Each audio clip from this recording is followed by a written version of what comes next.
और बीजेपी के आरोपों पर डिप्टी सीएम मनीष सिसोदिया ने पलटवार किया है। उन्होंने बीजेपी की तरफ से लगाए गए भ्रष्टाचार के आरोपों पर कहा है कि हमारी सरकार कट्टर ईमानदार है। सिसोदिया ने बीजेपी पर दिल्ली सरकार के कामों में बाधा डालने का आरोप लगाया है। इसके लिए उन्होंने उपराज्यपाल को पत्र भी लिखा है। ये रिपोर्ट देखिए।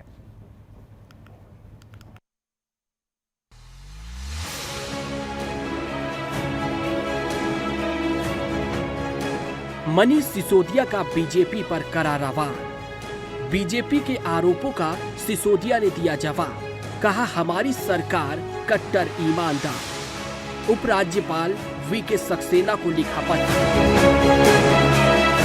दिल्ली में बीजेपी और आम आदमी पार्टी एक बार फिर आमने सामने आ गई है। डिप्टी सीएम मनीष सिसोदिया ने बीजेपी पर गंभीर आरोप लगाए हैं और उन्होंने बीजेपी की तरफ से लगाए गए आरोपों पर पलटवार किया है। उन्होंने कहा है कि आप सरकार की तरफ से किए जा रहे कामों को रोकने के लिए बीजेपी झूठी शिकायतें दर्ज करवा रही है।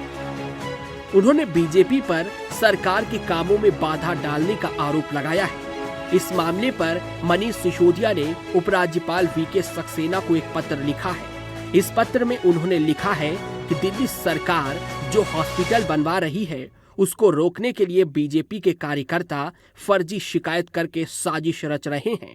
इसको रुकवाया जाए। तो दो ही चीजें हैं, या तो एलजी साहब पूरी तरह से अब ये है भाई भाजपा का कोई भी कार्यकर्ता दिल्ली के किसी भी काम को रुकवाना चाहता है तो शिकायत करो, हम एसीबी को देंगे। इंजीनियर बेचारा डरेगा, नीचे जूनियर इंजीनियर डरेगा, नीचे अधिकारी काम करने वाला डरेगा, वो काम करना बंद कर देगा। तो दिल्ली वालों के काम रुकवाने या तो एलजी साहब को, या वो प्रोसीजर के बिना ही सारी चीजें करना चाहते हैं। प्रोसीजर के बिना तो कानून उनको अलाउ नहीं करता। बता दें कि दिल्ली बीजेपी के प्रदेश अध्यक्ष आदेश गुप्ता और बीजेपी सांसद मनोज तिवारी की तरफ से दिल्ली सरकार पर गंभीर आरोप लगाए गए थे कि बीजेपी सरकार ने कोरोना काल में बनवाए अस्थायी अस्पतालों के नाम पर घोटाला किया है। मनोज तिवारी ने कहा था कि दिल्ली सरकार ने 7 अस्थायी अस्पतालों के निर्माण के लिए 1216 करोड़ रुपए के टेंडर पास किए थे, जिसे बाद में बढ़ाकर 1256 करोड़ रुपए कर दिया गया था। उपराज्यपाल वीके सक्सेना ने इन आरोपों की जांच के लिए एसीबी को जांच की मंजूरी दे दी है। बीजेपी के इन आरोपों पर सिसोदिया ने पलटवार किया है। उन्होंने कहा है कि हम एक कट्टर ईमानदार सरकार है और हम किसी भी जांच से नहीं डरते। सिसोदिया ने कहा कि एक पुरानी शिकायत है और पूर्व एलजी अनिल बैजल ने इसे खारिज किया था। एलजी साहब से एक चीज और कहना चाहता हूं कि आपको ऐसा क्यों लगता है कि आपके पिछले एलजी साहब ने, श्री अनिल बैजल जी ने जो डिसीजन लिया वो गलत था? मनोज तिवारी जी की बीजेपी की शिकायत को जो उन्होंने फ्रिवलेस मान लिया था वो गलत डिसीजन था। आपको ऐसा क्यों लगता है कि आपने उसी शिकायत को उठा के दोबारा कानूनों को धज्जियां उड़ाते हुए, भारत सरकार के प्रिवेंशन ऑफ करप्शन एक्ट की धज्जियां उड़ाते हुए, उसके एसओपी की धज्जियां उड़ाते हुए फिर से जांच के आदेश दिए सिर्फ बीजेपी के कहने पे? हम भी भ्रष्टाचार के खिलाफ है और सबसे ज्यादा ईमानदारी के काम करते हैं।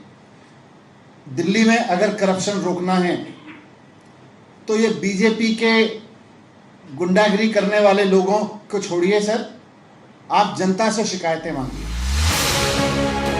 वहीं सांसद मनोज तिवारी के आरोपों पर सिसोदिया ने कहा है कि 2.5 साल पहले मनोज तिवारी ने शिकायत की थी दिल्ली के सरकारी स्कूल बनाने में भ्रष्टाचार हो गया। मनीष सिसोदिया ने पैसे खा लिए। जब मैंने उन पर मानहानि का केस किया तो वो भाग निकले। कोर्ट ने तथ्य मांगे तब वो एक भी तथ्य कोर्ट में नहीं पेश कर पाए। मनोज तिवारी जी बीजेपी के नेता हैं और उन्होंने अब से 2-2.5 साल पहले कंप्लेंट की थी कि साहब दिल्ली के स्कूल बनाने में बड़ा भ्रष्टाचार हो रहा है, बहुत भ्रष्टाचार हो गया, मनीष सिसोदिया ने पैसे खा लिए, मनीष सिसोदिया के रिश्तेदारों ने ठेके ले रखे हैं, केजरीवाल जी के रिश्तेदारों ने ठेके ले रखे हैं, आम आदमी पार्टी ने ये कर रखा है, वो कर रखा है। तो मनोज तिवारी जी ने खूब प्रेस कॉन्फ्रेंस वगैरह करके शिकायत की थी।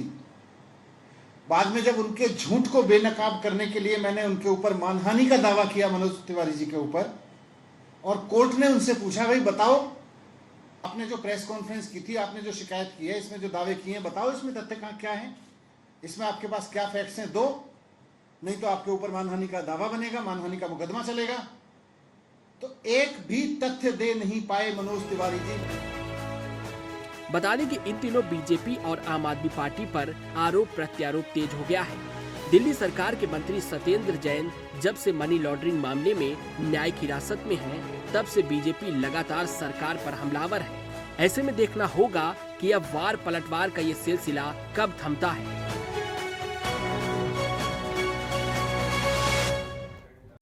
खबरों के निष्पक्ष विश्लेषण के लिए सब्सक्राइब करें Jantantra TV and press the bell icon. Never miss any update.